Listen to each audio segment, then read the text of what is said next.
My name is Fahim. I was arrested for violent disorder during the London riots of 2011. And this is my story.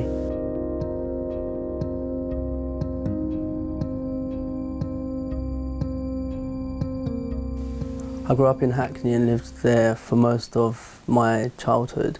My parents came from Bangladesh, which is a former colony of the British Empire.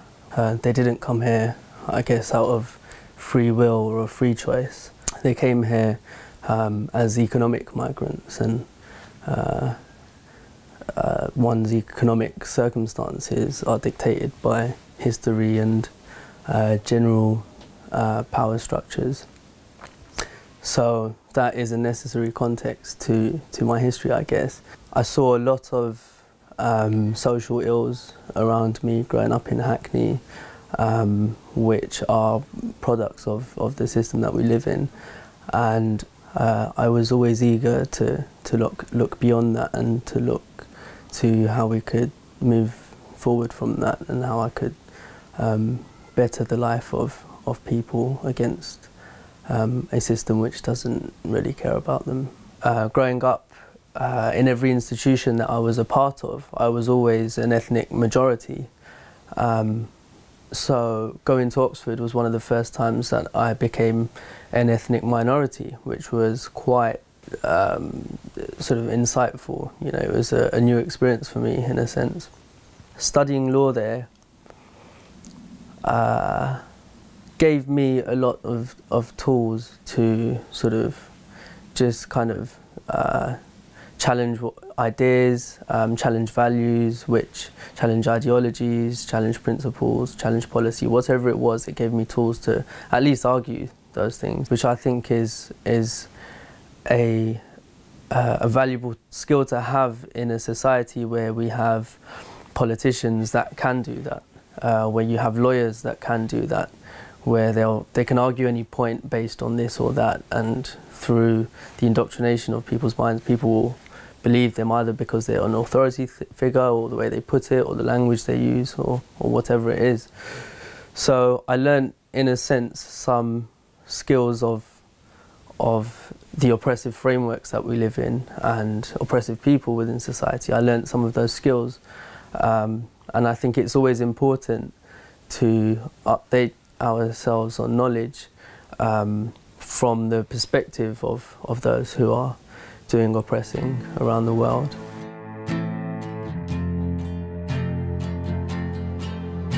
It was the first day of work at the London Civic Forum. I'd been accepted onto a 6-month temporary post as a researcher. I had gone to work. It was a pleasant day. I met the director, I met my colleagues. I spoke about the research that I would be doing. I had done quite a bit of work at the end of the day. I thought I'd visit my nan. My grandmother lives just around the corner, so I thought I'd walk to hers. She lives in Hackney. So I walked down from Bethnal Green from that direction and walked about a mile down to Hackney, where I saw that there were riots taking place. I remember seeing the riots spread to certain places, and to me, I mean, some people question, why did the riots happen, you know, what? But to me it's quite simple really. You just have to look at where they spread to. I grew up in Hackney. I know about the poverty in Hackney. I know about the way people are treated in Hackney. I know about the gentrification that's going on in Hackney and in Brixton and in Peckham and wherever else.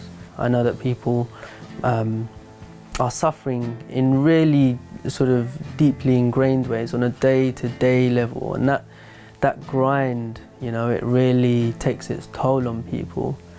And there was a form of expression in when people rioted.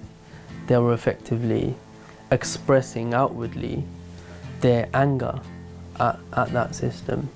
There were about 150 people on this road There was some commotion going on the side road over there. There was a garage being looted, a car was set on fire, lots of flames, people started to run.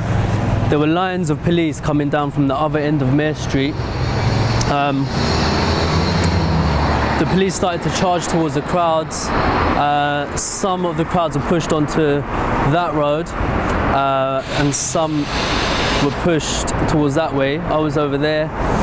The police charged a few times and eventually people dispersed. I was one of the only people left on the road. About 7 police officers got into a van, shouted go, go, go, started chasing me. I instinctively ran across the road, and within about 10 to 15 seconds they had put me to the ground, cuffed me and said that you're arrested for violent disorder, and walked me to the van.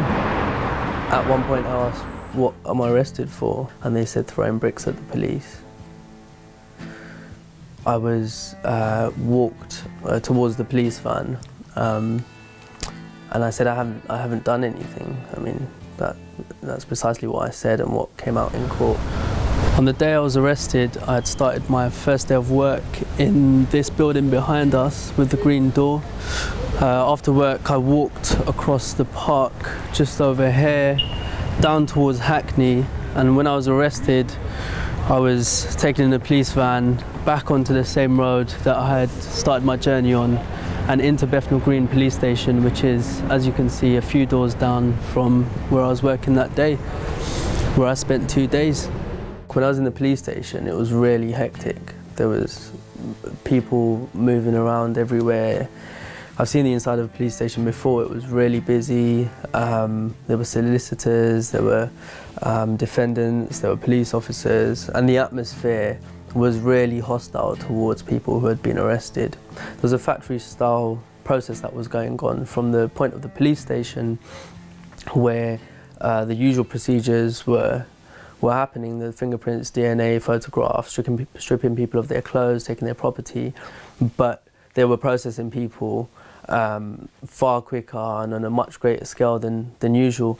And the same process was took place when the Serco people came. So it's like this really dehumanizing thing where people are just going through the process, and they've seen potentially hundreds of you that day or the day before, and like really developed this zealous disgust or hatred. I was arrested on Monday, the 8th of August. On Tuesday night, leading onto Wednesday, at 12 o'clock midnight, the cell door was opened and the officer said, you're going to court.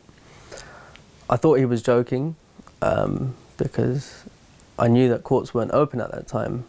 So I questioned him about it, and he said the courts are running overnight for the riots, which was, shocked me because I'd never heard of such a thing.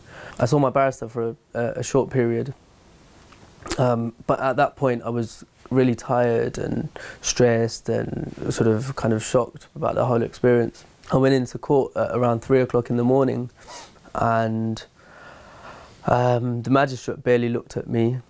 Her face said it all, really. She just wasn't having any of it, for lack of better terms. And I mean, within minutes she said that I had been remanded in custody.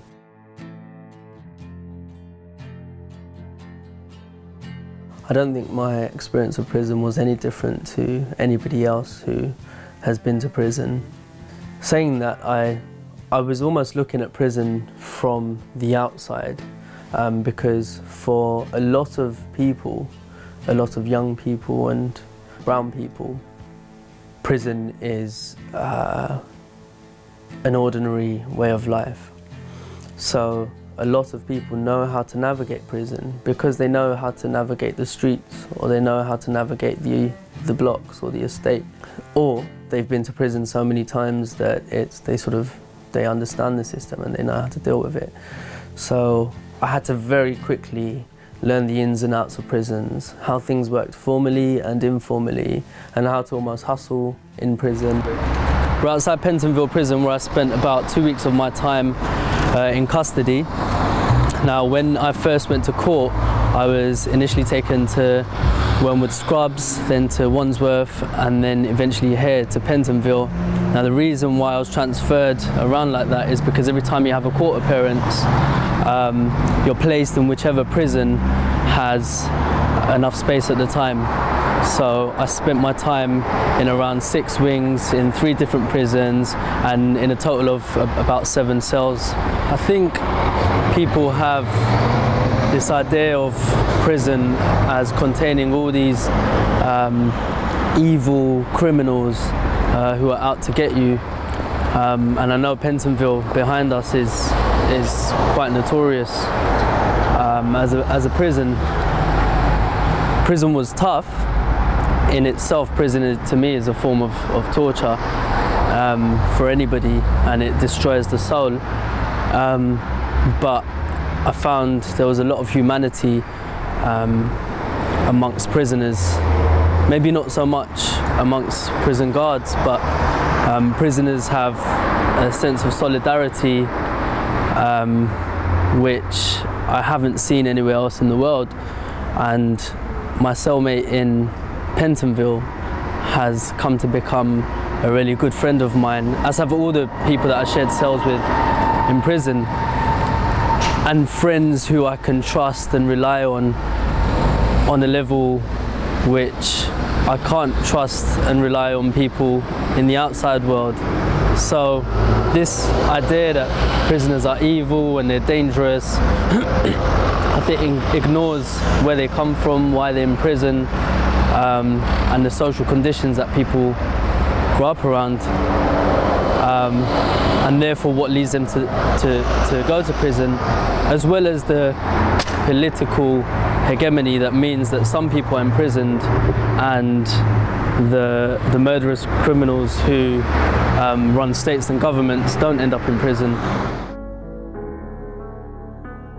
Through a friend, I was put in touch with Imran Khan, who represented me in my final bail hearing at Wood Green Crown Court, and that was my last chance of bail.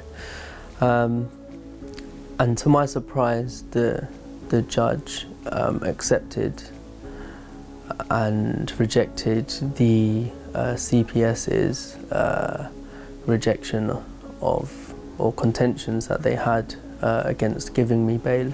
I was given stringent bail conditions. I was required to stay at my home address from 6 in the evening until 6 in the morning, and I was required to wear an electronic tag around my ankle, so I was subject to monitoring basically.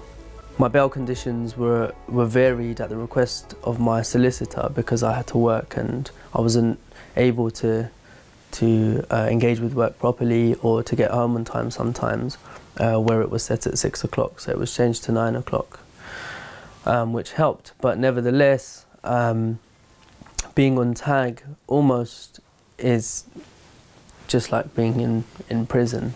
I mean, to see people walking around in society, people might not believe that those people are imprisoned in that way, but actually you can always feel the shackle on your ankle. It's always there. You're always wary of the time. All your social connections are affected by the shackle. All your relationships are affected. Your home is made into a prison.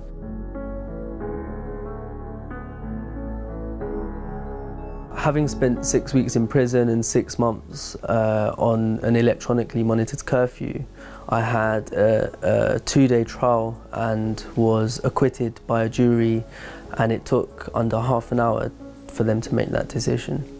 At one point in the courtroom, and I think this is very significant, I had to ask the judge to switch off the monitors in the courtroom, because The screens had the Metropolitan Police logo on it, and it said working together for a safer London, which is their motto, I think.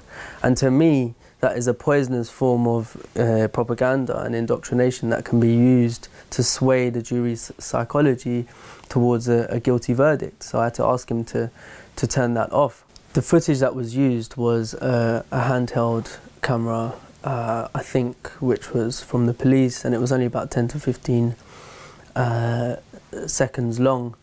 And it was an image of me dressed in black, wearing this scarf which was referred to by the officer as an Arabic military scarf. And the language is important because it says a lot about his values and the value system that he's coming from. They had paused that footage on a part of it which appeared to show me sort of amongst or close to a group of black boys who were sort of either pointing at the police or laughing between themselves or on their camera phones or whatever, wearing hoods and all the rest of it. But when that footage was played, the whole 15 seconds, by my defence team, it tells a completely different story, because you can see families and lighter skinned people and a white female with a summery dress and sandals just walking across the road and not feeling threatened or anything like that. So that element of propaganda keeps resurfacing at every point, whether it's to do with the way in which prisoners are being indoctrinated, whether it's to do with the way the public are being indoctrinated in relation to the riots, whether it's to do with the way the jury are trying to be indoctrinated in the courtroom.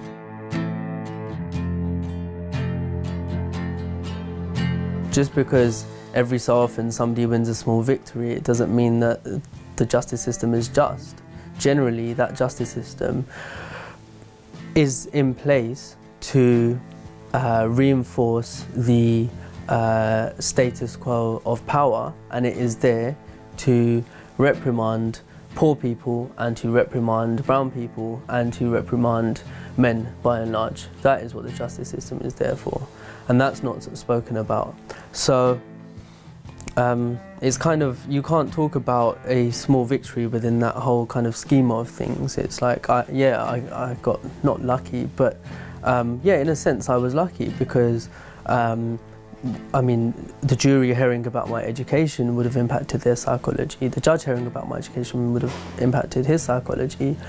The fact that I had a connection to a really good defence team is a privilege which thousands of people don't have. And to me, the justice system and the court system simply exists to process, just like capital, the undesirables of society. There weren't any times at which I felt the situation was too difficult to bear, because I knew the system that I was fighting is ultimately in the wrong. So I knew that maintaining a level of energy which was ultimately grounded in resistance to that would be the most liberatory for me. And I saw an opportunity within the whole incident or this whole aspect of my life to channel it into something which could act as resistance to the dominant power structure. The power that oppressed people have really lies in their minds and their imaginations and their creativity, and that is one aspect which has been taken away from us in order that we can't even imagine ourselves out of a different out of this system and into a different system.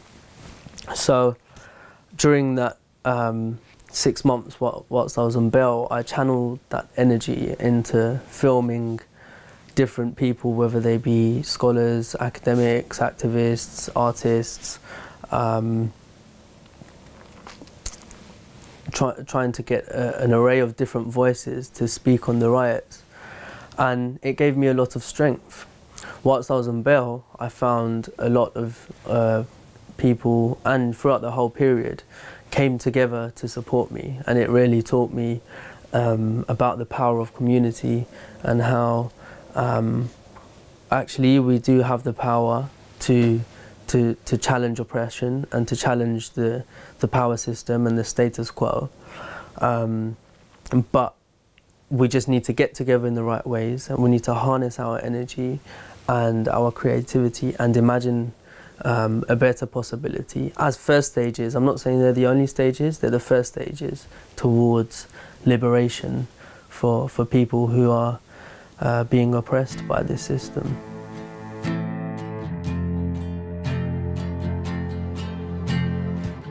I see myself always challenging injustice and always challenging the power structure as long as it remains in place and as long as it remains oppressive. And I believe that until the day I die, I will be doing that because I don't see it changing within that time frame. What motivates me to do that is the humanity, you know. As long as people are suffering and I can see that suffering, there's no way in which I can close my eyes and carry on as everything's normal.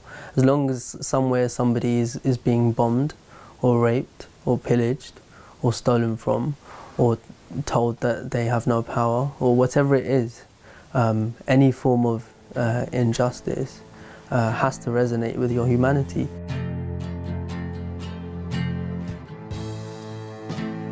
We're at Pentonville Prison. We're going to film Rebecca David, who's a performing artist, for the purposes of the documentary that I'm producing called Voiceover Riots Reframed. I guess we'll see her pretty soon.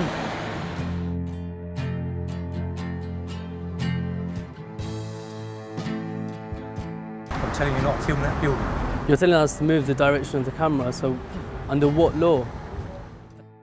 So we were filming outside of Pentonville Prison, and initially a guard came out and tried to say that we're not allowed to film towards the prison because it's Crown property.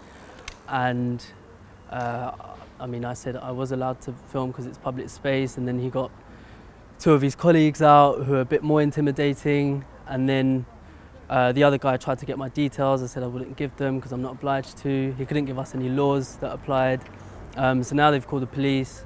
We're going to carry on filming and wait for the police. I mean, I think it's a complete abuse. Like, we're not doing anything wrong.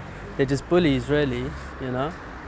It's just using intimidation and basically the threat of violence. That's what it comes down to. They're threatening to use violence at the end of the day. If you don't comply, if you don't speak to us, then we'll get a bigger force involved, you know? Police are here. You're right. Basically, we just got a call from the prison just about you guys filming. Yeah. Obviously, there's no law or anything against what you're doing, but obviously there's sensitive issues there, so they were just wondering what you guys are doing, basically, in the area. Well, I'm filming this gentleman, and this gentleman was filming somebody else just for an interview. Cool, that's fine. I mean, that's literally, you know, all we need to know. I think, did they come out and have a word with you, or? Well, yeah, some guards came and spoke to us.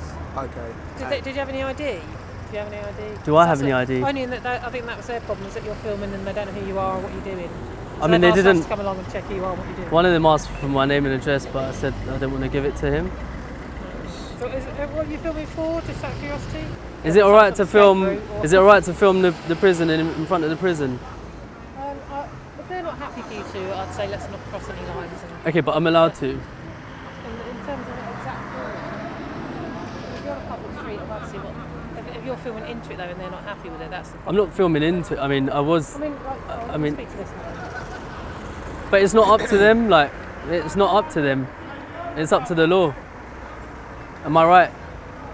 Yes, but I mean.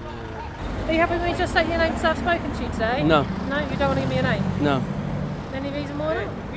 Any reason why you want to take my name? Well, just because I've had a discussion with you about it, and there's a camera over there in the face, and No, that's where you've had a No. slight words with those